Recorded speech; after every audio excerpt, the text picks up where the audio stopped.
We'll get started here in just a couple minutes. Good.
Okay, well, let me go ahead and get started. So welcome everyone to our nuclear engineering colloquium program.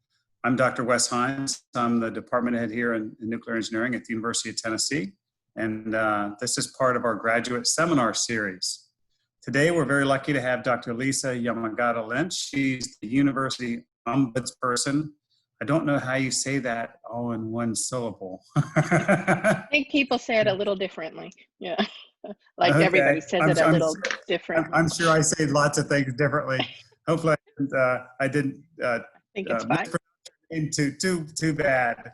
She's from the Office of Ombuds Services at the University of Tennessee and serves faculty, staff, and graduate students. Undergraduate students actually get served by the Dean of Students. So that's a little additive information there. As faculty, she holds the rank of professor in the Educational Psychology and Counseling Department. She received her PhD from Indiana University. And Lisa, congratulations. Big Ten's going to play football again. They just announced it. Apparently. Wow. I'm a Buckeye at heart, so oh, okay. Got it. I like it when they play football. She received her PhD in educational psychology as well as instructional systems technology. She has experience in developing and growing revenue-generating online programs. She has served in several leadership roles as program coordinator, director of graduate studies, as well as associate head. She's involved in diversity, engagement, and inclusion activities at UT throughout her leadership in the Commission for Women and as a contributing member in the strategies and tactics for recruiting to improve diversity and excellence training. That's STRIDE. Welcome, Lisa. I guess I should say, welcome, Dr. Yamagata-Lynch. Thank you, Dr. Hines. Okay, so I see that there is more than 70 participants. This is very exciting. Just as a icebreaker, I just want to check in. If you know how to, oops, I don't want to share screen yet.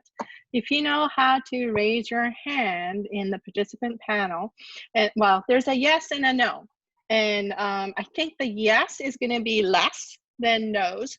So if you have ever heard of, I'll start with heard of an ombudsman or ombudsperson, can you give me a yes right now? Oh, yeah, there's several. Nice.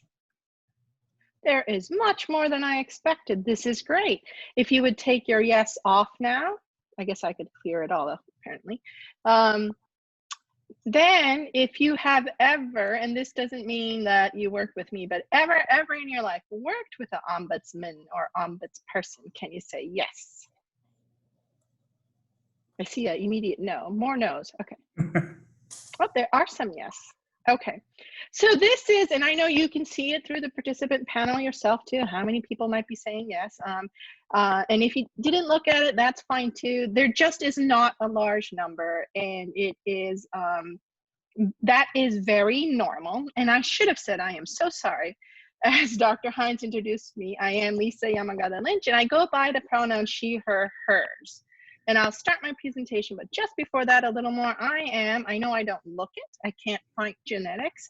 I am originally from Japan, even though outwardly I tend to present white. I am half white, but I grew up in Japan and left there after I finished college. And typically the next question I get, totally normal, so why does your English sound so American. And it's because I was put in an international school. I never became fluent until I came to graduate school at Indiana.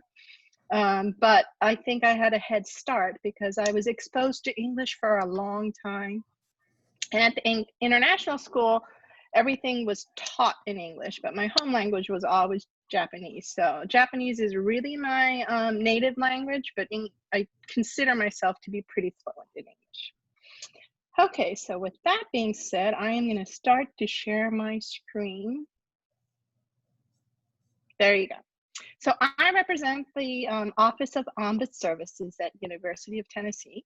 And I typically use the word we when I refer to office activities, but to be honest, I am a one staff office. So if you know that and you think, why is she always talking in the we?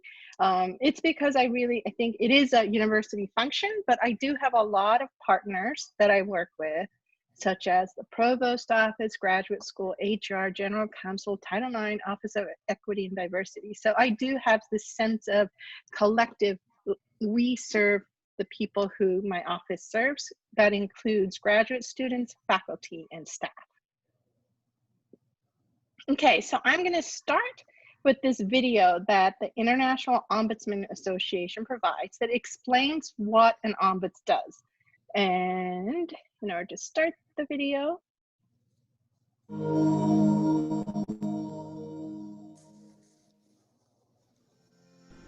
For decades, organizational ombuds have provided confidential, neutral, informal, and independent guidance to people and organizations worldwide. In an era increasingly defined by conflict and acceleration. Oops, sorry. We'll give my internet a moment to catch up.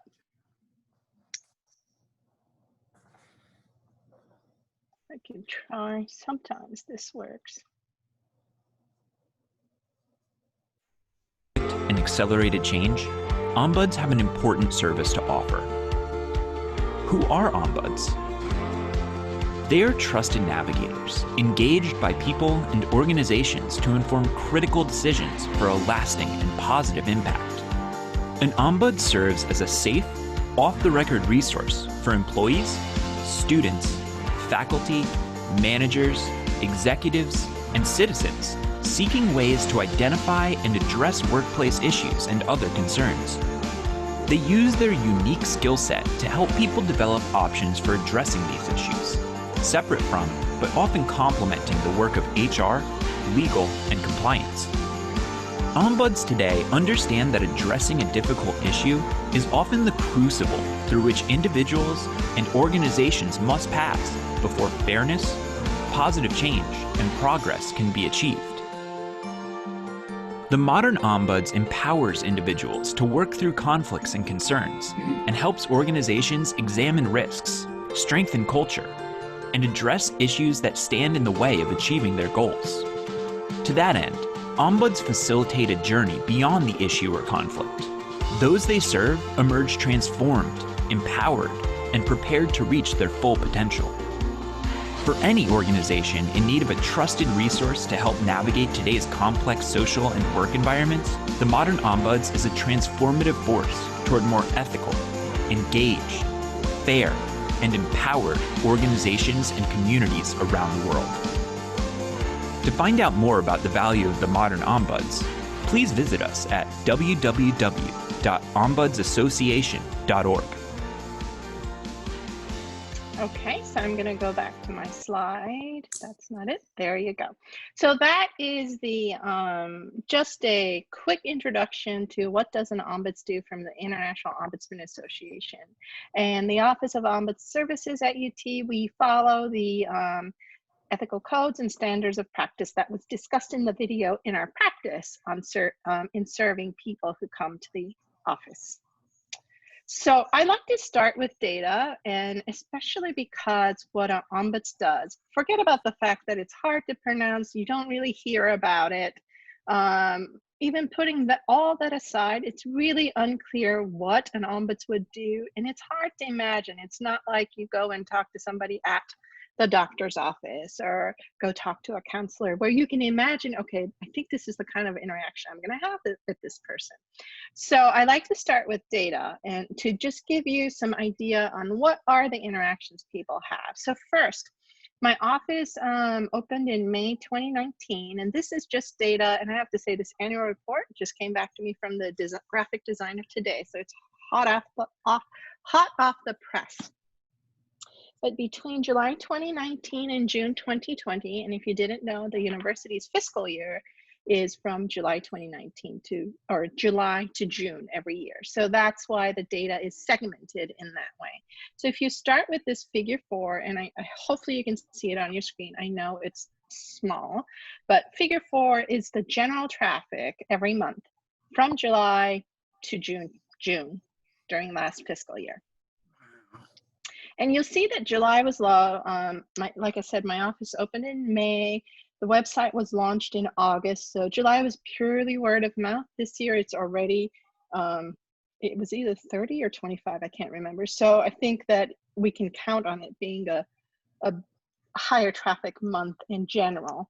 But if you just look at it in general, there was at least 20 to more visitors on average every month. And when you look at this, the total visitor is people who came to my office. And it's kind of hard to count people who come because A, I can't keep any records, and then B, we don't really track people. So the way I count, and a common way that ombuds count people who come see or come to the ombuds office, is to think about it as, so every month, no matter how many times, and Wes, you're the faculty, so I'm going to pick on you here, or Dr. Hines. If Dr. Hines were to come see me in July, even if he comes see me 5 times, I'll just count him as one visitor, because I'm not tagging him as him, and it's just the visitor. Now, if he comes see me 5 times in July, so I count as one visitor out of the total visitors. If he comes sees me again about the same thing in September,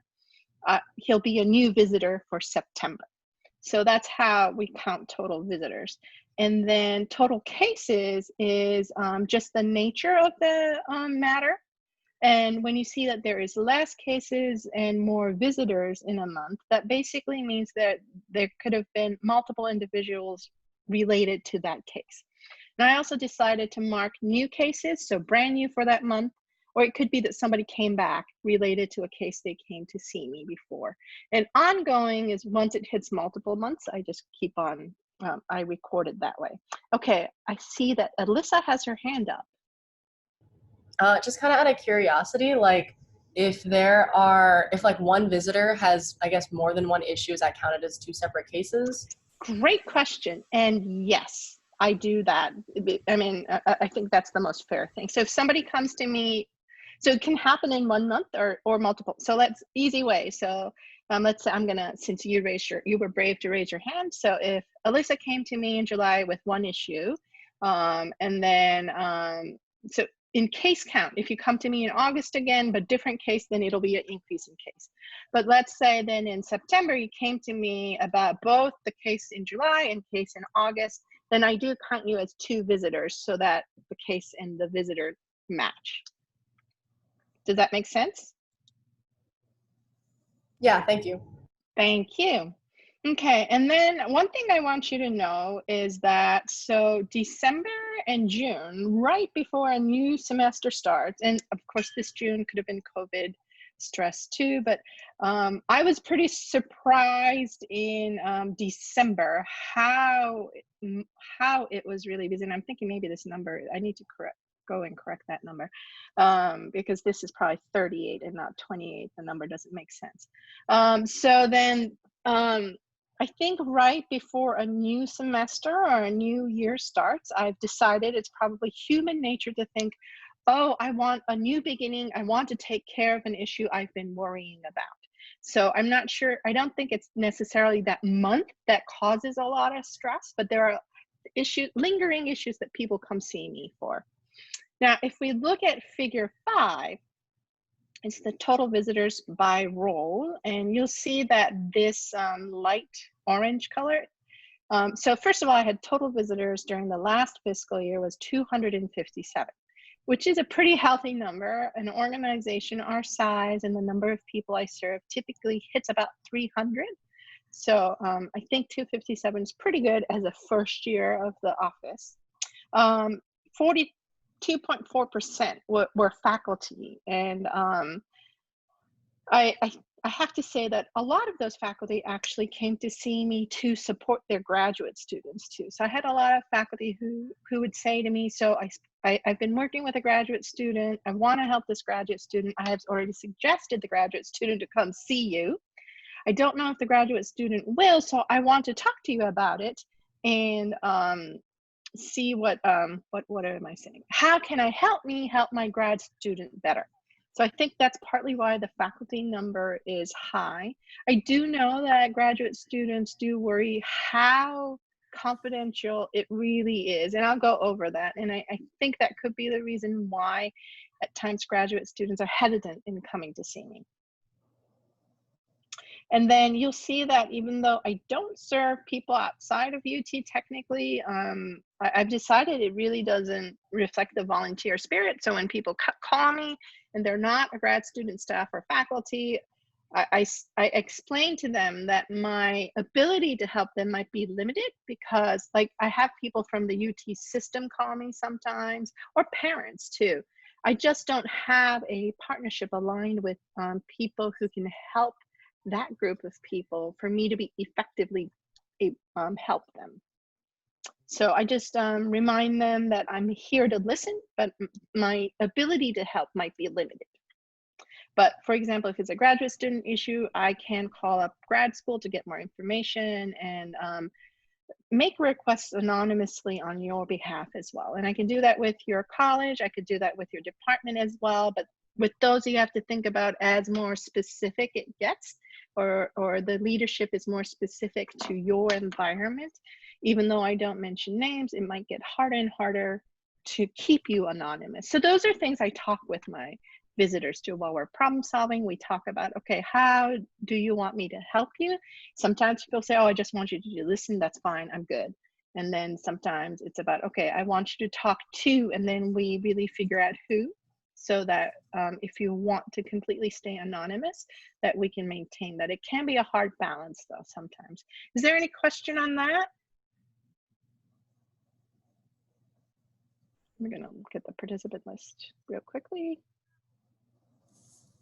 Nope, it doesn't look like it. Okay, so I can always come back to this slide later too, so there's no worries. The next slide. So what does an organizational ombuds do at UT?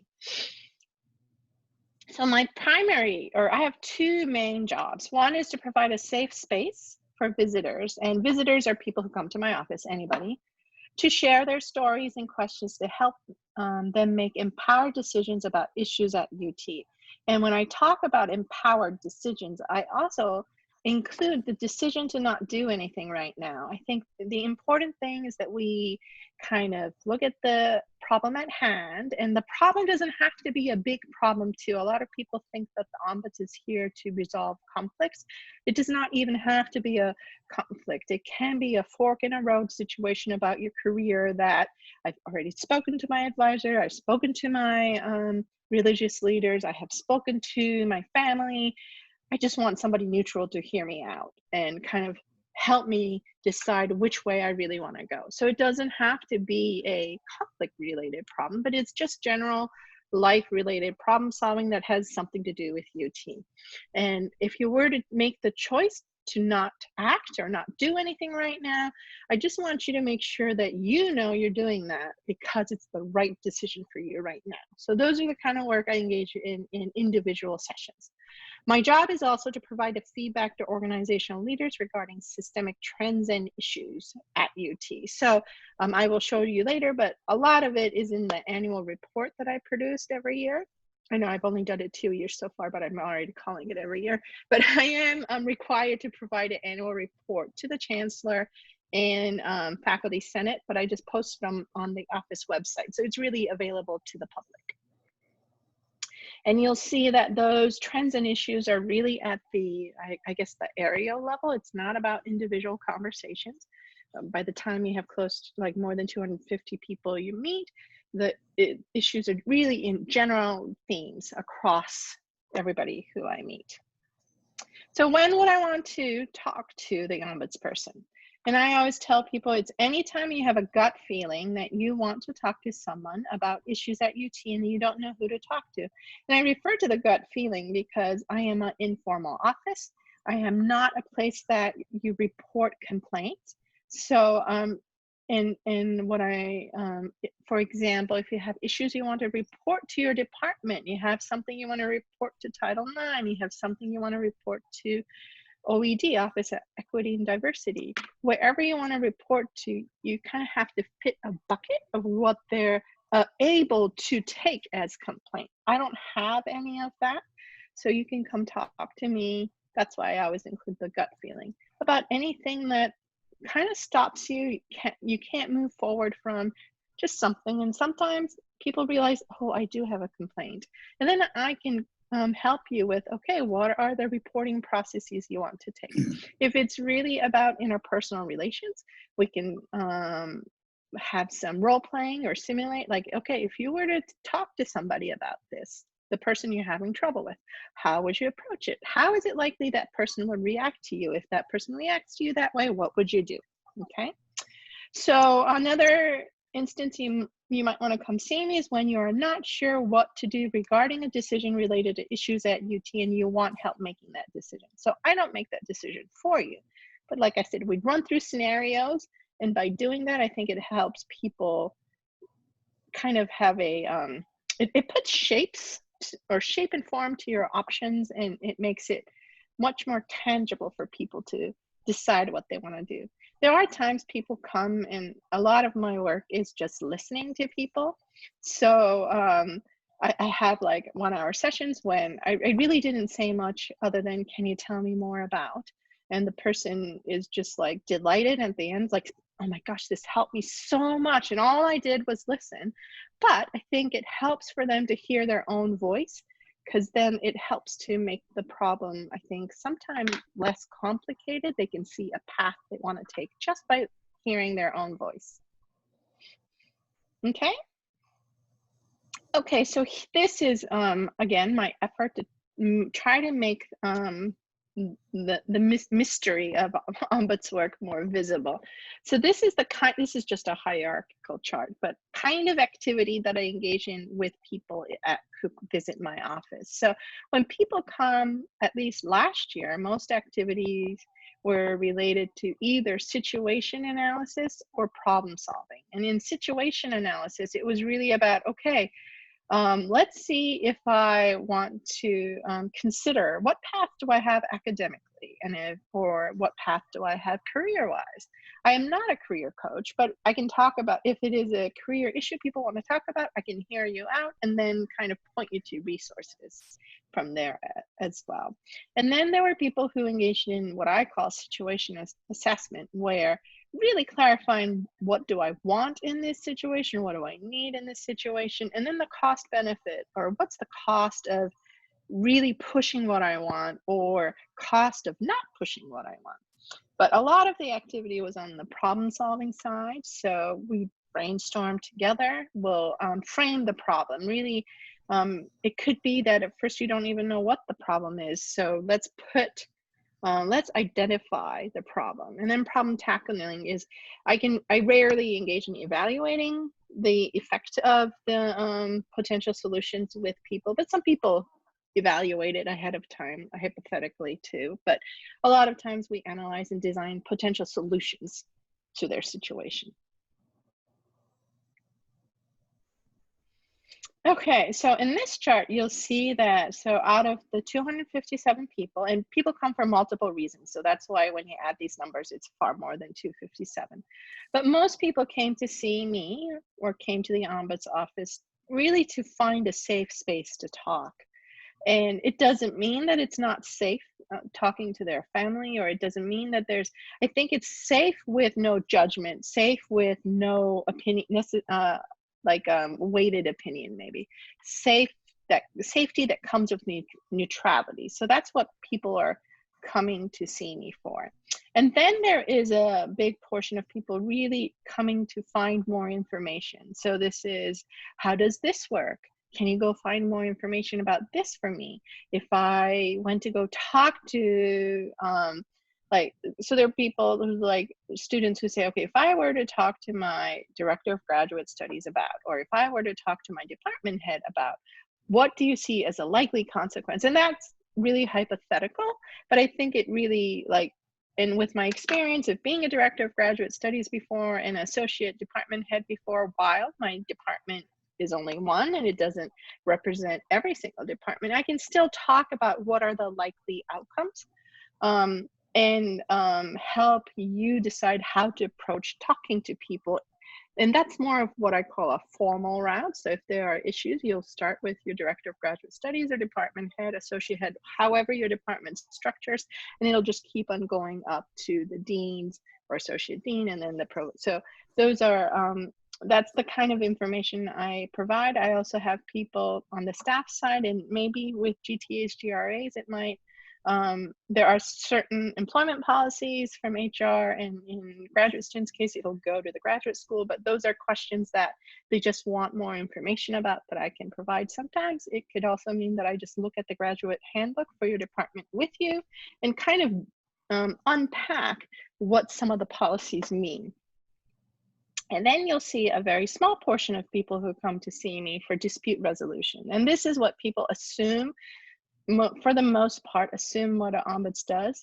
I do now I am a certified mediator now, so I can sit in confrontational meetings and serve as a mediator. And there are situations where it warrants for the two parties and myself to be in one location, and sometimes mediation also involves what's called shuttle diplomacy, where it means that I work with the two parties separately and just go back between to come to a resolution about a goal that was already set. And then on the visitor session activity, I just want you to see, this is basically the frequency of the previous chart where I talked about what people engage in, and problem solving is the largest activity that people need my help with. Is there any question about this so far? And I'll go through the participant panel in case there's a hand raised. Nope, I see some no's popping up.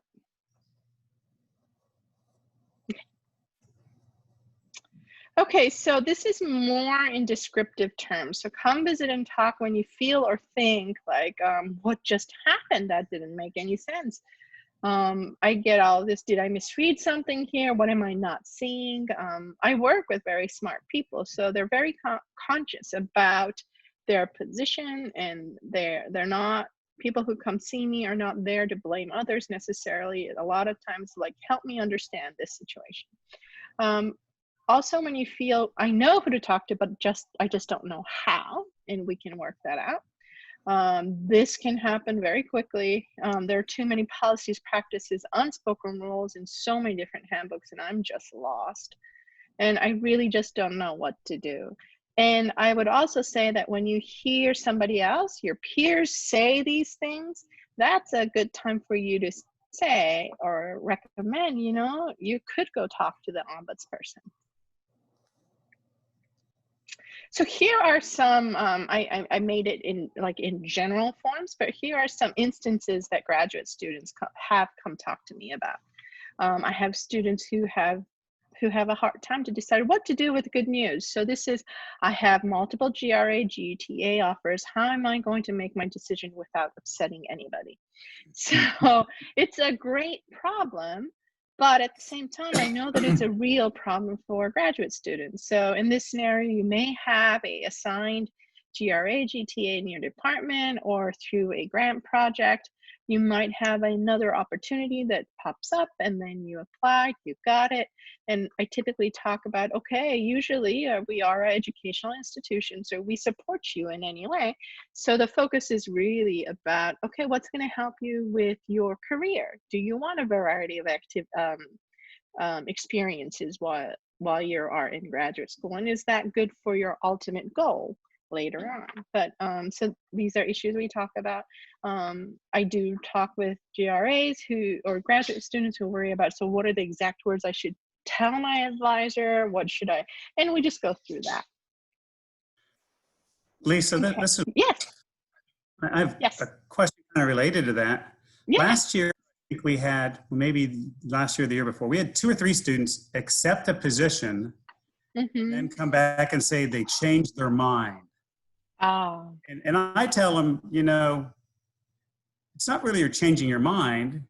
You're going back on your signed paperwork where you made a legal, where you agreed to it. So you're really reneging on your agreement.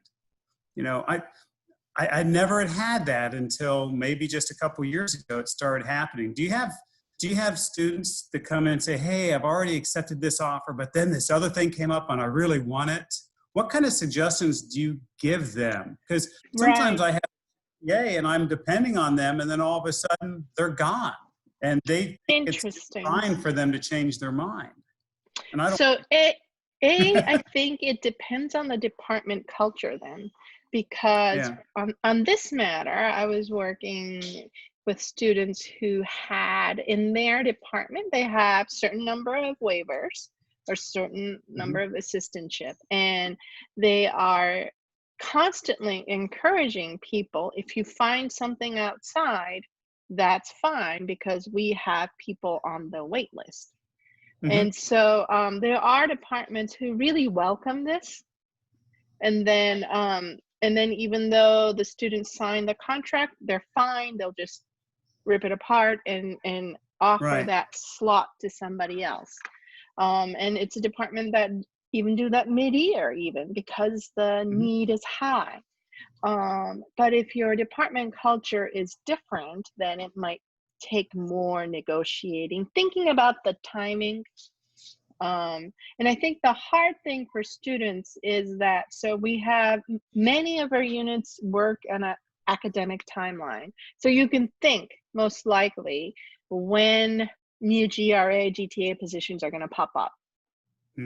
But we also have 12-month offices that in the middle of the year looking for GRA, GTA positions. And I do know that those offices can work with you, where there'll be like a transition period of like 10 hours, split 10 hours each, so that it's not a shock to the department too. So I think those are things we can be talking through between the student, the department, and the new department.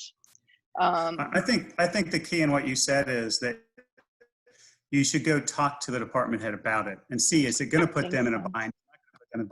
We always want to do the best thing for the students. Of course. And even take some pain, to help out the student. But when a student just says, "I changed my mind," that's not a very, I don't know, mature or right.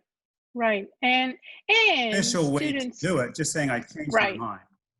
And just for students to know too, the GRA, GTA assignments, again, if we're thinking about academic units, there's this massive planning time on how to distribute the waiver, typically from like June to even at the last minute. If you know that you have applied to a different position, and because some people know, like, if I get that position, I really want to go to it. And again, it'll depend on your department culture, but you can share that information so that your department already knows that, okay, we know who to activate on the wait list if you were to get the other position. I think there are ways to approach it. Yeah, I think it's all communication. Yes, I agree. Yes. And I know that for graduate students, that can be very hard and intimidating. So I can be involved in that communication too. Okay, not very professional. Yes. I agree, Gregory. Okay. So another example, when a student came to see me, this is what I label as academic workplace communication. So I'm experiencing challenges engaging in a productive conversation with my advisor, peers, whoever it might be. The power relation doesn't matter, but you're just experiencing challenges. I think I've had roommate issues too, that it was really like going home no longer became a place to rest because they were too much conflict. I don't know what is going on, but I want to have a better dialogue. So those are things you can come to me and we can talk about. If it leads to mediation, it does. Oftentimes students do not want to mediate with advisors necessarily, and that's totally normal. And when we just talk about all options, like, are you going to be okay with it? Or do we want to look at different advisors? And does your department culture have room for that? We just talk it all out. And sometimes department heads can be involved behind the scenes too. And if we can come up with a strategy where the department head can talk to the advisor without singling you out, that's another thing that can be done. Okay. And then another situation that I have seen, boundary navigation. My advisor is my employee through a grant, and it's also my instructor from one of my courses. It's getting confusing which work I'm doing for what purposes, and I'm losing a sense of boundary. I think this also creates a situation where students have a hard time prioritizing which task. Is this for class? Is this for my employment? And I would say I'm not throwing faculty under the bus, but maybe the faculty themselves don't necessarily see the boundary too. And it is totally healthy to have a conversation about, okay, this is due when because it's for this. This is due when because this is for class. And before you get caught up into this, so initially with students, I can talk about strategies for what the student themselves can do. In communicating with the faculty. If it's something, again, they want me to speak to the faculty about, it can be done. Something like this, if one faculty or student's struggling with it, can typically mean that others are in the department too. So again, I could tap to the department head or director and talk about, maybe these are issues you want to talk about with your faculty so that students have a greater sense of boundary and makes it easier for them to prioritize and excel both in their work for grant or in your lab, as well as in their coursework. Dr. Hines, I saw you nodding. Have you ever seen these cases, or? You're muted. Sorry. No problem. Anybody come to me with those cases, but they're certainly logical, and I could certainly understand those occurring. Right. Okay. Okay, so another type of struggle that I've seen students in is providing support to others. A fellow graduate student is having a difficult time in life, and let's face it, we all have it. I really want to be a good friend and help them, but now it's taking more time than I am able to give, and I'm getting behind with my own work. So people come to me feeling very guilty, like, I really want to be a good friend, but I have priorities with my school and work and family in some cases as well, and it's getting too much. I don't know how to say no to the person. How am I supposed to provide support? It just becomes too much to carry for one person. So we talk about that, how to help, how I can help the other student as well, and maybe the department as well, or even the graduate school. Okay. Okay, so I should go back before I go to the recap. Is there any questions at this point from anybody, either in the chat or through raising their hand? I know that I'm getting close to the end of the time as well.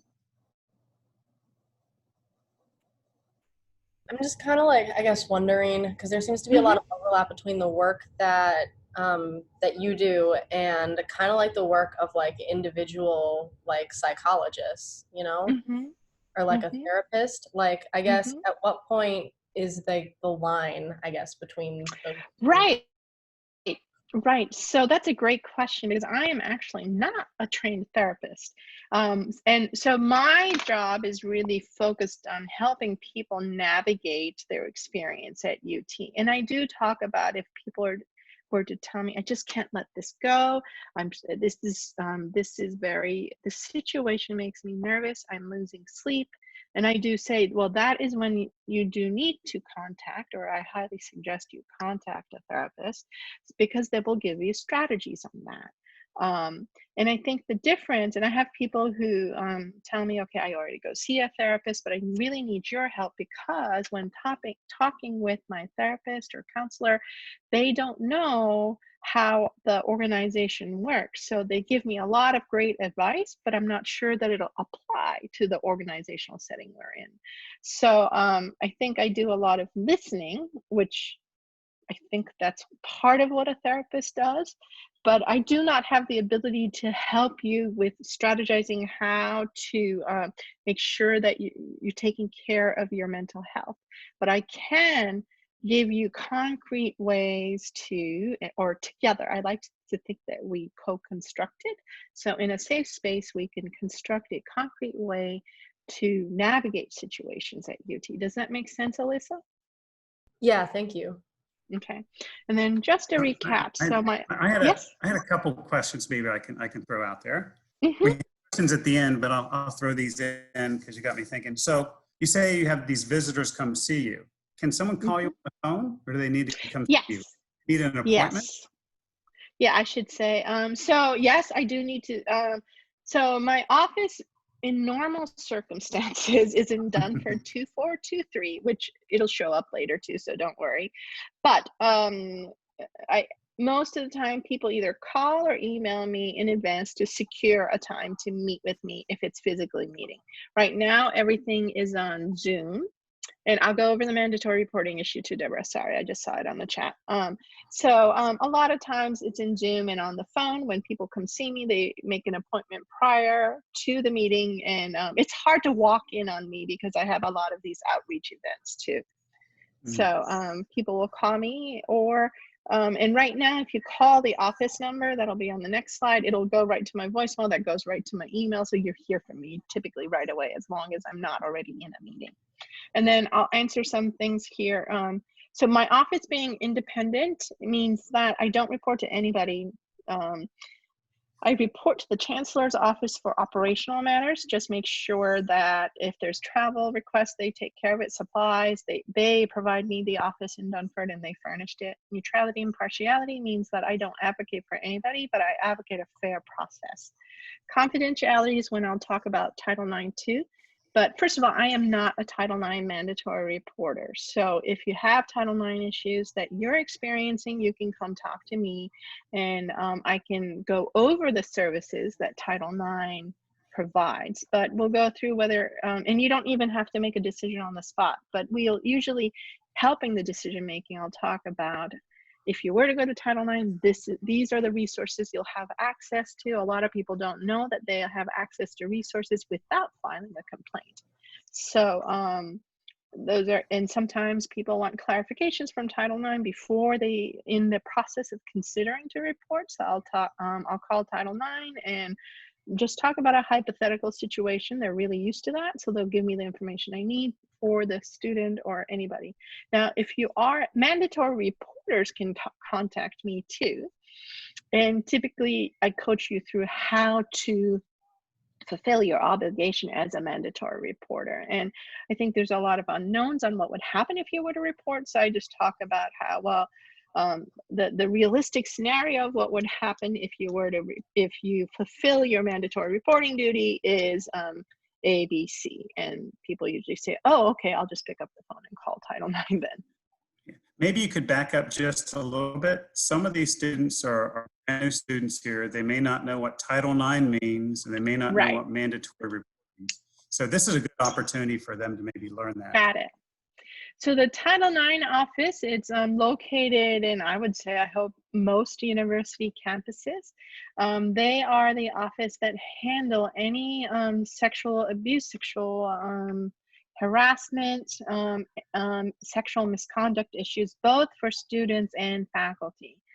Faculty, staff, any employee of the university are mandatory reporters, where if they suspect that somebody's being harassed, or there is inappropriate relations between faculty and student, and all I would say sexual relation between a faculty and student is inappropriate, and it according to our policies, and faculty would be the one at fault and not the student. But those issues have to be reported to the Title IX office. Now, what they do, a lot of them have social work background, and they will help if you are in their terms, a complainant or a victim, then they will help you sort out the situation, have resources. If it's in an advising relationship, they'll do the work with the department to remove a student from that advising relationship, including removing you from a class to another class. They do the groundwork for that for you. They also will give you more resources about mental health support. And sorry, maybe I'm getting too detailed, but what I wanted to say is it doesn't mean that everything you go and talk to Title IX about automatically turns into an investigation. So it's a federally mandated, I think that's correct, unit, and they have very specific federal guidelines they have to follow in terms of how they handle each cases. So I think some people worry about, well, I'm not sure if this was really harassment, but I really don't want to be working with that person anymore. But would that person get into more trouble than they really deserve it? And we just, again, talk about, it's not that Title IX office is not going to turn around and have somebody fired immediately. They really work both with the complainant and the respondent in what's allowed to them in a fair way. But in the end, if you are the person filing or going to them without a complaint, and you have the choice not to file it, you still get the support you need from them. Sorry, was that too detailed or? No, that was really good. And it's okay. And it's all covers other things where you may not be getting access to some service, to some scholarship or something because of your sex. You think you're being yes. on because of your sex, you can go to Title IX and discuss that. Mm-hmm.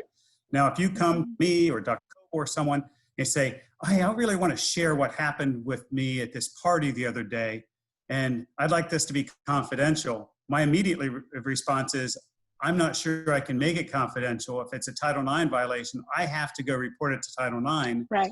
Maybe you'd like to go talk to Lisa. Maybe you'd like to talk to someone else that is not a mandatory reporter if you're not sure that you want it to be reported to Title IX. Right, and then a couple more things. I know time's running out, but with confidentiality, there are two reasons confidentiality can be broken. One is when you give me permission. So if my visitor says, I want you to go find out more information from, it doesn't mean I have to tell you who you are, but I only share the amount of information you give me permission to, and then get their response and come back to you. Another situation following the IOA ethical code and standards of practice is that when I see that there's imminent risk of harm to you, anybody else, or the institution, then I will report it. So, and I haven't had that happen to me yet, but I really look at it as physical harm. If I know that somebody's going to be attacked, like I said, this never happened, but if somebody says, I think there's a bomb in this building, I am going to pick up the phone and report that, because there could be serious harm. And then finally, informality, like I already explained it earlier, means that I don't, like, what you come to me doesn't have to fit in a particular bucket, because I am not an office for you to report complaints. That also means that because my office is informal, what you tell me doesn't get shared with the university either. So the formal way of saying this, that I am not an office of notice. So sometimes I get complaints. I went to the ombudsperson, but nothing happened, or the university didn't take action after I went to the ombudsperson. That is the design of my office. So unless you say, I want you to anonymously report this for me too, then nothing is going to happen. So this is how to reach me. My office has a website. If you want to learn more just about ombudsmen or ombudspersons, you can go to the IOA website. That's my office phone number, 865-974-6273. Like I said, you can leave a voicemail and I will call right back. My email address is lisayl@utk.edu, and email is not confidential. So we live in an open record state, and email is owned by our employer anyway. So if you were to email me, just know there is nobody reading all our emails. However, If there is a public records request, it's all game. People can have access to it. So totally okay for you to just email me and say, hi, Lisa, I want an appointment with you. Or if you're uncomfortable with that, that's your choice. Just leave me a voicemail. And then I just want to go through real quickly. I need to move this a little so that, okay, there you go. Like I said, my annual report is on the About page of my office website. And then there'll be more information and data in terms of activities and information about what the office does there as well. Okay, so there's it. I'll just go back to this page. Is there any other questions?